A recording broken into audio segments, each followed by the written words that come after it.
দেখে তো পাগলি লাগছে। পাগলি তো লাগবেই, কারণ সারাটা দিন স্নান করা খাওয়া নেই। 5টা বাজে, 5টা 15।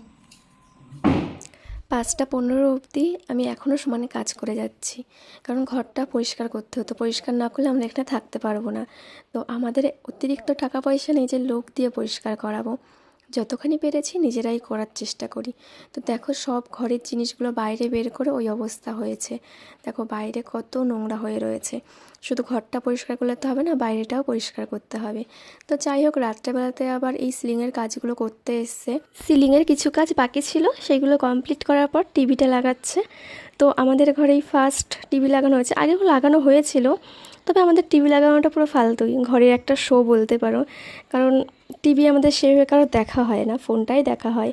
আর সব থেকে বড় শখের জিনিস আমার রান্নাঘর। রান্নাঘরটা কেমন লাগলো জানি, আমার খুব শখের এটা। তারপর ওখান থেকে একটু বাজারে গেছিলাম কিছু ফার্নিচার দেখতে। ফার্নিচার বলতে টুকটাক জিনিস কিছু দেখতে গেছিলাম।